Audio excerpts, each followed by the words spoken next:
दोस्तों, इमेजिन करो, पैसिफिक और अटलांटिक महासागर जो सदियों से अलग अलग रहे हैं अब एक नदी की तरह जुड़ जाएं। लेकिन ये कोई साई-फाई मूवी नहीं है, ये रियल है।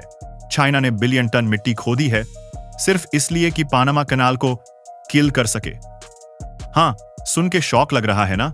एक तरफ अमेरिका का आइकॉनिक पानामा कनाल जो शिप्स को शॉर्टकट देता है और दूसरी तरफ चाइना का सीक्रेट प्लान, निकारागुआ में एक नया कैनाल बनाकर पूरा ट्रेड गेम बदल देना। क्या यह सुपर पावर वॉर है? क्या एनवायरनमेंट बर्बाद हो जाएगा? और सबसे बड़ा सवाल, क्या यह प्रोजेक्ट सच में जिंदा है या सिर्फ हाइप? आज के वीडियो में हम अनकवर करेंगे ये राज स्टेप बाय स्टेप। अगर क्यूरियोसिटी जग गई है तो लाइक करो, सब्सक्राइब करो और बेल आइकन दबाओ ताकि ऐसे माइंड ब्लोइंग स्टोरीज मिस ना हो। चलो शुरू करते हैं। पहले समझो पानामा कैनाल क्या चीज है। 1914 में बना ये 80 किमी का वंडर जो अटलांटिक से पैसिफिक को कनेक्ट करता है। अमेरिका ने फ्रेंच इंजीनियर्स से सीखा, लेकिन 20 शून्य वर्कर्स की जान गई डिजीज एक्सीडेंट से। ये कैनाल हर साल 14 शून्य शिप्स गुजारता है, 2 बिलियन रेवेन्यू देता है पनामा को। लेकिन प्रॉब्लम, ये नैरो है, बड़े शिप्स के लिए एक्सपेंशन भी हो चुका, फिर भी ड्रॉट से परेशान।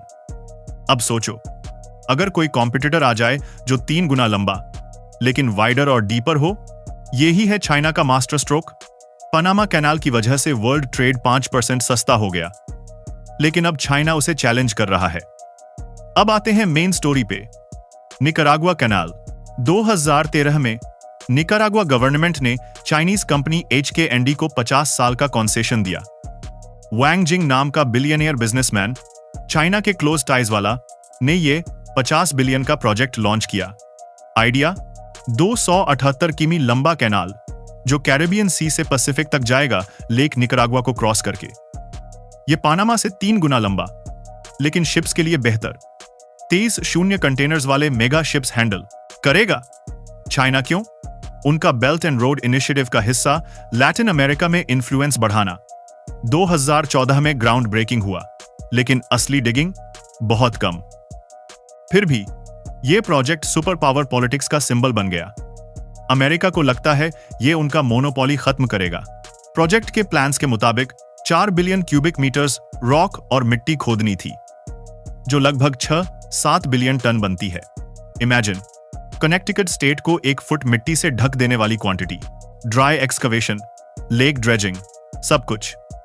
मशीन्स, बुलडोजर्स, शिप्स सब डिप्लॉय हुए थे, लेकिन रियलिटी, सिर्फ इनिशियल सर्वेज और छोटी डिगिंग हुई क्योंकि फंडिंग रुक गई। 2024 में कॉन्सेशन कैंसिल हो गया, लेकिन मार्च 2025 में प्रेसिडेंट ओर्टेगा ने नया रूट अनाउंस किया, 445 किमी का, चाइनीज इन्वेस्टर्स को अट्रैक्ट करने के लिए। क्या यह रीस्टार्ट हो रहा है? अभी तक नो मेजर डिगिंग, लेकिन अगर शुरू हुआ तो वर्ल्ड का सबसे बड़ा कंस्ट्रक्शन साइट बन जाएगा। अब सीरियस बात, यह प्रोजेक्ट एनवायरनमेंट के लिए पॉइजन पिल है। 1 मिलियन एकर्स रेन फॉरेस्ट बर्बाद, wetlands destroy. Lake Nicaragua central America का सबसे बड़ा फ्रेश वाटर सोर्स, उसमें एक 3 कैनाल गुजरेगी। ड्रेजिंग से मर्क्यूरी, आर्सेनिक जैसे टॉक्सिन्स ऊपर आ सकते हैं, वाटर पॉइजन हो जाएगा। हरिकेन्स, निकारागुआ हरिकेन बेल्ट में है। एक बड़ा स्टॉर्म आ गया तो फ्लड्स, मडस्लाइड्स, पूरा canal block. Scientists warn, endangered species जैसे जैगुआर्स, बर्ड्स गायब हो जाएंगे। प्रोटेस्ट्स हुए बड़े, इंडिजिनस कम्युनिटीज ने लड़ाई की। चाइना का जवाब, ग्रीन टेक यूज करेंगे, लेकिन एक्सपर्ट्स बोलते हैं ये इररिवर्सिबल डैमेज है। इंटरेस्टिंग ट्विस्ट, ये कैनाल बना तो ग्लोबल वार्मिंग से शिपिंग एमिशंस बढ़ जाएंगे क्योंकि लॉन्गर रूट। ये असली गेम चेंजर। इकोनॉमिकली, पानामा कनाल से 5% वर्ल्ड ट्रेड गुजरता है, लेकिन निकारागुआ वाला बिगर शिप्स लेगा तो कंपनियां शिफ्ट कर जाएंगी। पानामा का रेवेन्यू गिर जाएगा 20-30%, अनएम्प्लॉयमेंट बढ़ेगा। चाइना को फायदा, उनके एक्सपोर्ट्स फास्टर पहुंचेंगे यूएस तक बिना पानामा फीस।